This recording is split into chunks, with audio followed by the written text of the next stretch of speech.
Oke,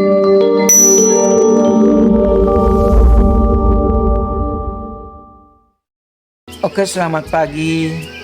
Salam sejahtera untuk kita semua. Saat ini lagi ramai, lagi heboh tentang seorang Gus Miftah yang mengolok-olok seorang penjual teh yang bernama Sun Haji. Sangat betul kalau kita bicara bahwa Gus Miftah itu sudah melakukan kesalahan, sudah melakukan hal buruk, dan mungkin banyak yang beliau lakukan. Saya mau berkomentar sedikit tentang Tuhan dan kehidupan kita. Saya punya keyakinan bahwa Tuhan mengirim siapapun di dunia ini, cara siapapun di dunia ini melakukan, menyampaikan, dan bertindak kepada siapapun itu atas kehendak Tuhan. Dan di dalam kehidupan kita ini, apa yang kita rasakan? Keberuntungan, kemalangan, kegagalan, kesuksesan, itu selalu bersumber pada hal-hal yang kelihatan buruk. Saya kasih salah satu contoh.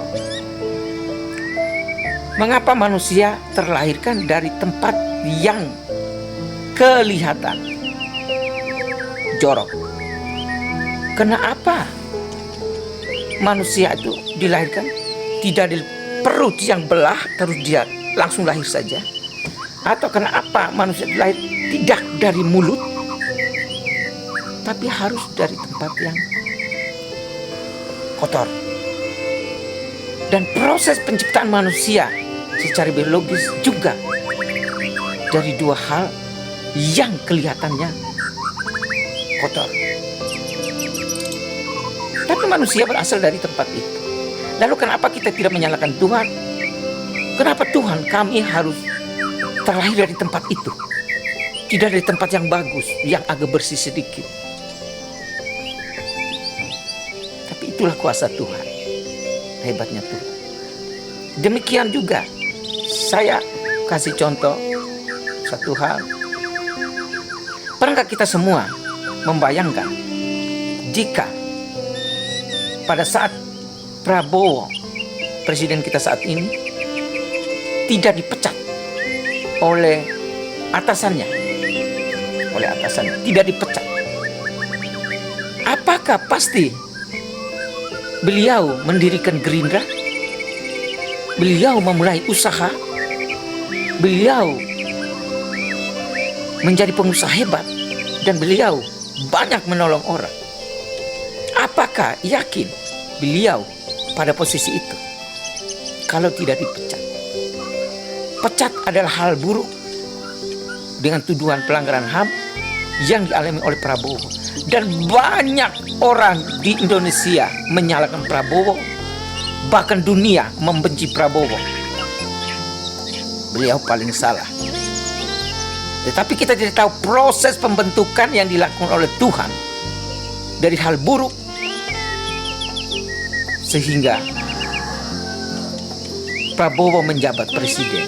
Dan pada akhirnya setelah menjabat presiden, beliau memilih Gus Miftah menjadi salah satu yang ditugaskan menjadi staf khusus keagamaan, yaitu bidang toleransi keagamaan kalau tidak salah. Dan pada saat awal-awal Gus Miftah melakukan kesalahan dengan mengolok-olok Sun Haji, seorang penjual teh, dan pada akhirnya karena tindakan beliau yang mungkin saat itu adalah kehendak Tuhan. Semua hidup kita ini Tuhan atur, maupun gerak tangan Anda, maupun bicara Anda, gerak mata Anda, dan lain sebagainya. Tuhan mengatur. Tuhan mengatur. Bayangkan kalau Tuhan tidak mengatur Gus Miftah untuk mengata-ngatai Sun Haji. Disclaimer, Saya tidak membela Gus Miftah. Gus Miftah sudah melakukan kesalahan. Tetapi itu adalah kehendak Tuhan. Menyuruh beliau melakukan hal itu. Sehingga Anda, kita yang membenci Gus Miftah saat ini. Dan muncul rasa haru, rasa simpati pada penjual es. Bahkan ada yang mau menghajikan beliau. Itu adalah dampak dari hal buruk yang diperoleh beliau, dan dia mendapatkan banyak hal dari simpatisan.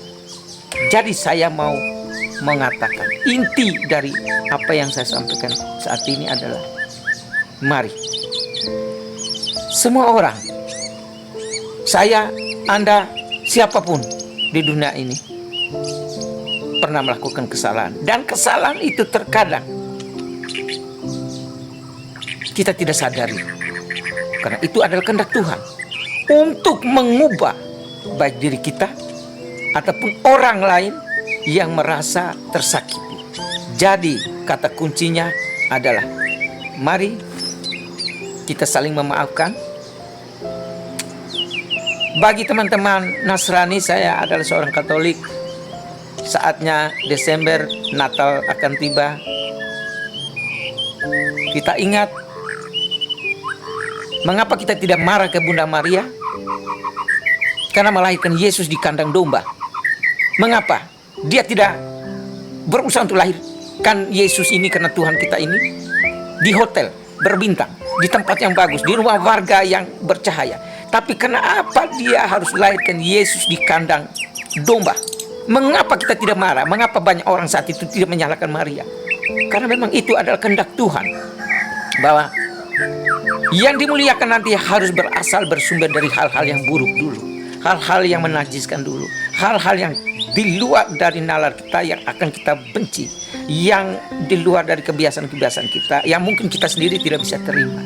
Tapi itulah kehebatan, kemuliaan, dan kuasa Tuhan, bahwa hal yang buruk, hal yang busuk itu belum tentu buruk bagi Tuhan, namun dampaknya akan baik bagi kita.